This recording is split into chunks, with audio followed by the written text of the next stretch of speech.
بسم اللہ الرحمن الرحیم۔ کوئی بھی ایسا طالب علم جو یہ چاہتا ہے کہ میں علوم حدیث کو سیکھوں اور اپنی ایک ڈائریکشن چاہتا ہے، وہ چاہتا ہے کہ میں حدیث پاک کا علم حاصل کروں اور جو اس کی جہتیں ہیں ان پر متعارف ہو جاؤں، تو اس کو کیا کرنا چاہیے؟ اس طالب علم کو کون کون سی علم حدیث کی جہتوں کا مطالعہ کرنا چاہیے اور کون کون سے سورس ہو سکتے ہیں جو اس کو اس فن کے اندر لے کر جائیں گے؟ میرے خیال میں کوئی ہزاروں کی تعداد تو ایسی ہوگی جو یہ چاہتے ہوں گے کہ ہمیں کوئی ایسی ڈائریکشن ملے، اس ڈائریکشن پہ چل کر ہم علم حدیث کے میدان میں آئیں اور پھر ان علوم کو ہم سمجھیں۔ تو اس حوالے سے سب سے پہلے یہ بات ذہن میں رکھیے گا کہ علم حدیث ایک عام لفظ ہے جو اس کے لیے استعمال ہوتا ہے، لیکن اس لفظ کے ذیل میں، اس لفظ کے تحت کئی ایسے مزید علوم آتے ہیں جو انسان کو اس علم کی باقی جہتوں سے متعارف کرواتے ہیں۔ سب سے پہلی بات ہے حدیث پاک کی تاریخ کے حوالے سے طالب علم کو یہ پتہ ہونا چاہیے کہ تاریخ حدیث کیا ہے، ہسٹری آف حدیث کیا ہے، یہ سب سے پہلے طالب علم کو پتہ ہونا چاہیے۔ اب تاریخ حدیث کے اندر کیا کیا چیزیں آتی ہیں؟ تاریخ حدیث کے اندر جمع و تدوین حدیث آتا ہے کہ پیارے آقا علیہ الصلوۃ والسلام کے عہد مبارک میں، صحابہ کے دور میں، تابعین، تابع تابعین اور ان کے بعد محدثین کرام نے کس طرح حدیث پاک کو جمع کیا کتابی شکل میں اور سینے میں کس طرح اس کو محفوظ کر کے رکھا۔ تو جس وقت ہم اس چیز کو دیکھتے ہیں تو ہمیں یہ پتہ چلتا ہے کہ یہ ایک اس کی تاریخ ہے کہ کس طرح حدیث پاک کو اپنے سینوں میں یا کتابوں کی شکل میں حدیث پاک کو محفوظ کر کے رکھا گیا۔ دوسرا تاریخ حدیث کا پہلو کیا ہے؟ دوسرا اس کا پہلو یہ ہے کہ جتنے بھی مدارس حدیث رہے ہیں ان مدارس حدیث پر اس کی واقفیت ہونی چاہیے کہ مکہ المکرمہ کے اندر مدرسہ الحدیث تھا، مدینہ منورہ میں مدرسہ الحدیث تھا، بغداد کے اندر مدرسہ الحدیث تھا، مصر میں، یمن میں اور اس طرح دیگر جتنے بھی بڑے بڑے علاقہ جات تھے وہاں پر حدیث پاک کے مدارس تھے۔ اور اس وقت سے لے کر آج تک جن جن شخصیات نے مدارس حدیث قائم کیے ہیں ان کو اس کا علم ہونا چاہیے کہ وہ مدارس کون کون سے تھے، پھر اس کی وجہ سے جو حدیث سے متعلقہ علم ہے وہ اس کے ذہن میں آتا جائے گا۔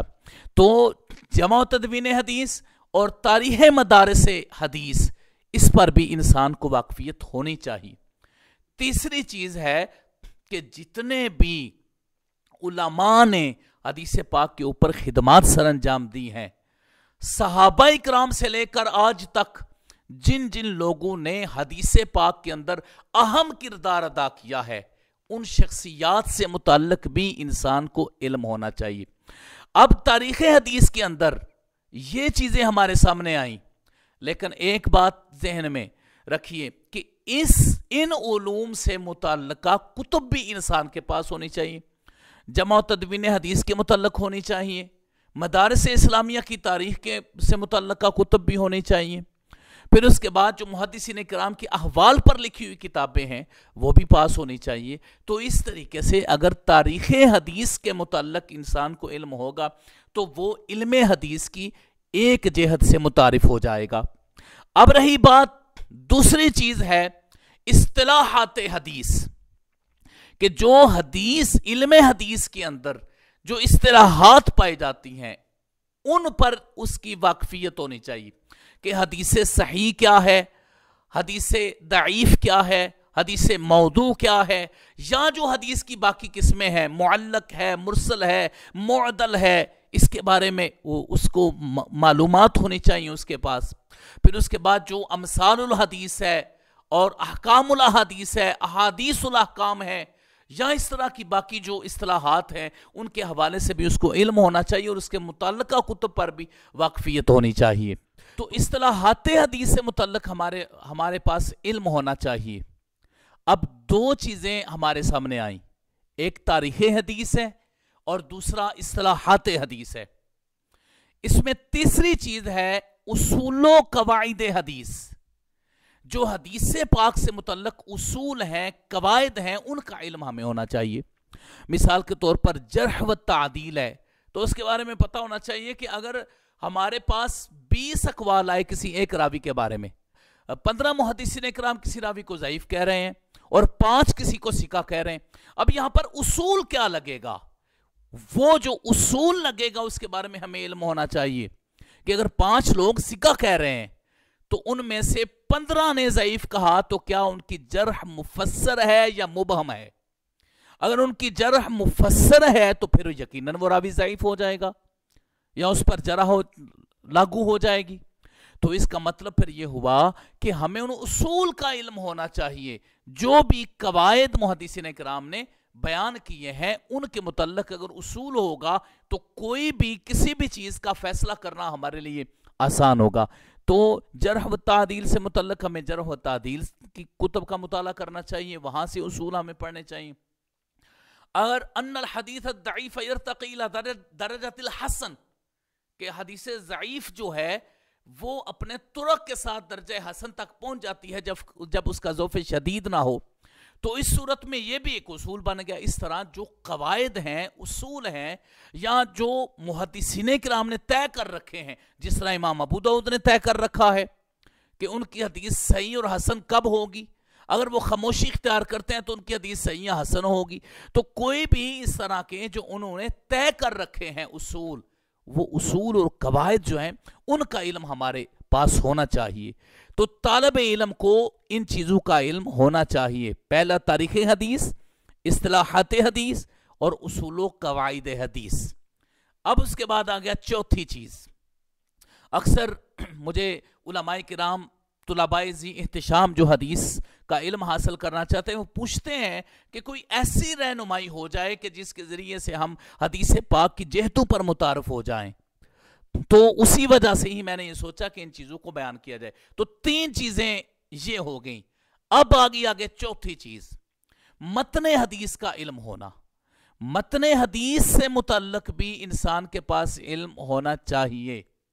متن حدیث میں ایک تو ہے حفظ حدیث، کہ جو پیارے آقا علیہ الصلوۃ والسلام کی احادیث ہیں ان کو اپنی بساط کے مطابق حفظ کرنا چاہیے۔ اور دوسرا متن حدیث میں آتا ہے شرح حدیث، چاہے وہ غریب الحدیث کی شکل میں ہو، چاہے وہ الفاظ کی وضاحت کی ضمن میں ہو، چاہے وہ اس جملے کی وضاحت کے ضمن میں ہو۔ تو حفظ حدیث اور شرح حدیث، اس کے بارے میں انسان کو علم ہونا چاہیے۔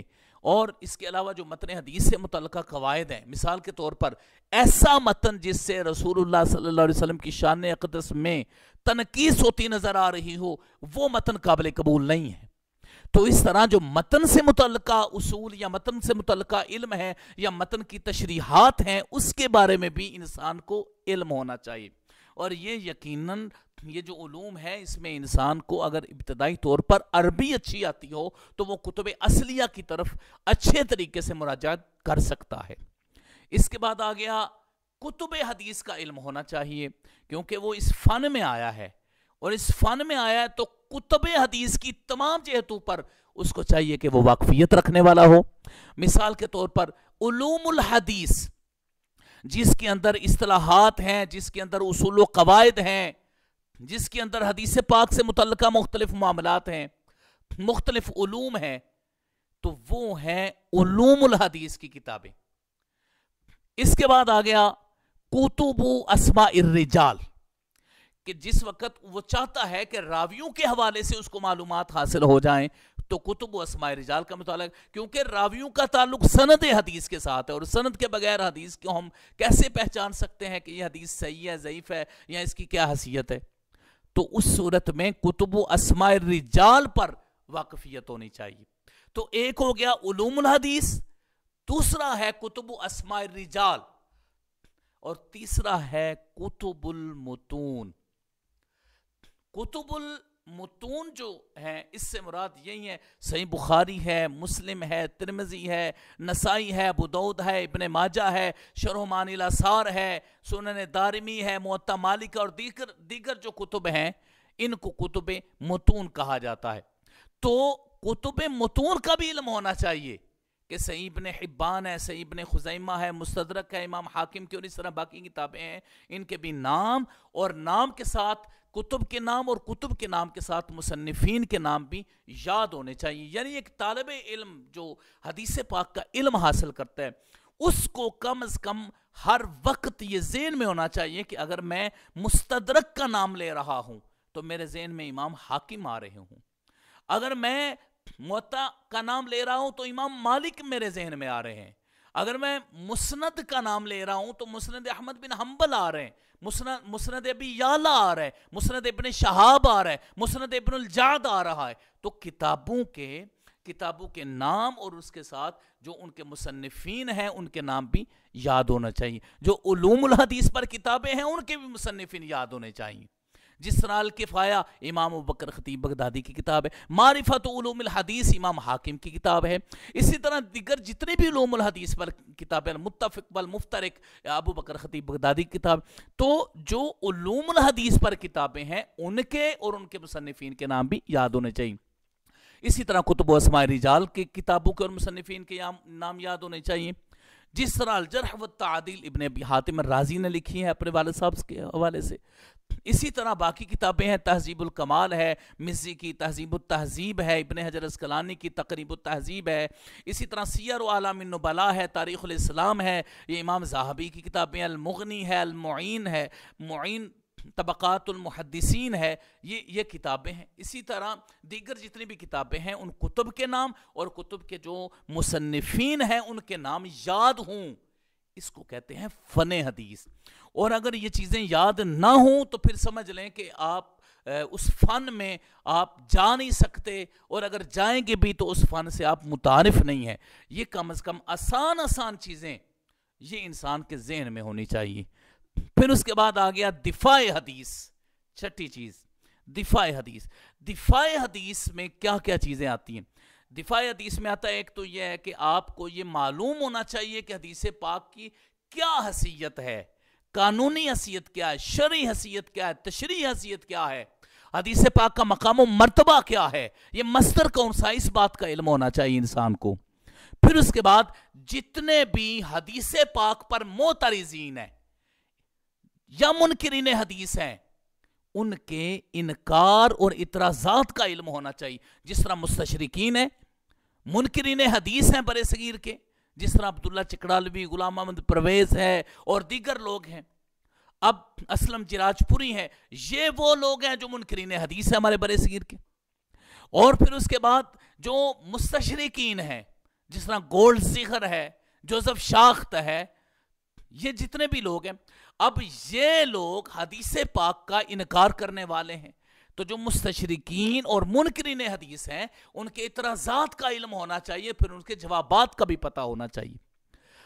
یہ عام فہم 6 چیزیں میں نے عرض کی ہیں کہ کوئی بھی حدیث کا طالب علم ہے تو ان کو ان 6 جہتوں اور اس سے متعلقہ کتب اور آئمہ سے متعلق آگاہی ہونی چاہیے. جب اس کے بارے میں انسان کو آگاہی ہو جاتی ہے تو پھر جب بھی کوئی بھی اس فن کا معاملہ اس کے سامنے آتا ہے, کوئی مسئلہ آتا ہے, کوئی علم کی بات آتی ہے, کوئی سوال آتا ہے, کسی چیز کو حل کرنے کا معاملہ آتا ہے, تو پھر آپ کے لیے مشکل نہیں رہتا. کیوں؟ اس لیے کہ تب آپ علم حدیث کی ان ساری جہتوں پر واقفیت حاصل کر چکے ہوتے ہیں. تو 6 چیزیں آج ہم نے بیان کی ہیں علم حدیث کے ضمن میں. ایک ہے تاریخ حدیث, دوسرا ہے اصطلاحات حدیث, تیسرا ہے اصول و قواعد حدیث, چوتھا ہے متن حدیث, پانچواں ہے کتب حدیث کا تعارف, اور چھٹا ہے دفاع حدیث. یہ 6 چیزیں ایسی ہیں کہ کوئی بھی حدیث کا طالب علم اگر ان چیزوں کو بالکل متبادراً ابتدائی طور پر ان کے نام یاد کر لے اور اس کی ڈیپتھ میں جانے سے پہلے اس کے بارے میں اچھی سی آگاہی حاصل کر لے تو پھر کوئی مشکل نہیں کہ وہ اس کی گہرائی میں جا سکے, کوئی مشکل نہیں کہ وہ اس فن میں, اس میدان میں کام کرنے والا ایک عظیم انسان بن سکے. جب ان ساری جہتوں پر واقفیت ہوگی تو علم حدیث آپ کے لیے آسان ہو جائے گا. یہ میدان حدیث ہے ابتدائی طالب علم کے لیے اگر وہ اس کے اندر رہ کر کام کرنا چاہتا ہے. آئیں ہم آپ کو دعوت دیتے ہیں, اگر آپ چاہتے ہیں کہ آپ بھی فن حدیث میں اس قدر آگے بڑھیں کہ آپ فن حدیث میں، علم حدیث پر اپنی خدمات سر انجام دیں، تو آئیں ان جہتوں کا تعارف حاصل کریں اور ان جہتوں کی پہچان حاصل کر کے کوشش کریں کہ اب ہم نے جب اس میدان میں آنا ہی ہے تو ہم ان کتابوں کا مطالعہ کرتے ہیں، اس فن کے ماہرین کے احوال کو جانتے ہیں۔ جب ایسا ہو جائے گا تو پھر علم حدیث ہمارے لیے مشکل نہیں ہوگا۔ اللہ کی بارگاہ میں دعا ہے اللہ رب العزت ہمیں فن حدیث میں مہارت عطا فرمائے، آمین یا رب العالمین۔ وصلی اللہ علی حبیبہ سیدنا محمد وآلہ وسلم۔